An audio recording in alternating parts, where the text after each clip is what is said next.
My lord, আমি আমার প্রতিপক্ষ বন্ধুর মক্কেলকে কিছু জিজ্ঞাসাবাদের অনুমতি চাচ্ছি।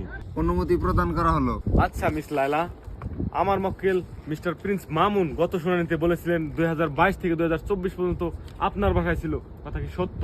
জি সত্য। আমার মক্কেল প্রিন্স মামুন 2 বছরেরও অধিক সময় আপনার বাসায় ছিল, তাহলে এই সময় আপনার হাজবেন্ড কোথায় ছিলেন? এতদিন আমার হাজবেন্ড উমরা হজে ছিলেন। তাহলে আপনি এই 2 বছরের জন্য আমার মক্কেল প্রিন্স মামুনকে বিয়ে করেছিলেন? না। The point to be noted my lord. কালকে হয়ে দিলাম মাইল অটোবো, আজকে উল্টো পাল্টা কর। Order order order, silent please. দেখুন মাই লর্ড, আমার মক্কেল প্রিন্স মামুনের বয়স এখনো মাত্র 20। ঘটনাটি ঘটেছিল 2022, তার মানে গত 3 বছর আগে আমার মক্কেল ছিলেন একজন নাবালক শিশু। আর সেই দুর্বলতার সুযোগ নিয়ে এই বুইরা বেটি আমার মক্কেল প্রিন্স মামুনকে তার প্রেমের জালে ফাঁসিয়ে তার বাড়িতে নিয়ে আসে।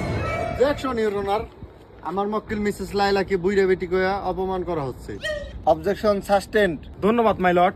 আমার মক্কেল প্রিন্স মামুন যখন 2024 এসে সাবালক হয়ে বুঝতে পারে আমার এটি জীবন নয়, আমার এখান থেকে বের হতে হবে, তখন এই বুইরা বেটি তাকে 5টি মামলায় দণ্ডিত করে তার সাথে থাকার জন্য বাধ্য করে। এতেই প্রমাণ করে আমার মক্কেল প্রিন্স মামুন নির্দোষ। অর্ডার অর্ডার অর্ডার, সমস্ত সাক্ষ্য প্রমাণের উপর ভিত্তি করে আদালত বন্ধ করেন আপনার অর্ডার অর্ডার। ওই ধরনের গেতেছে কে?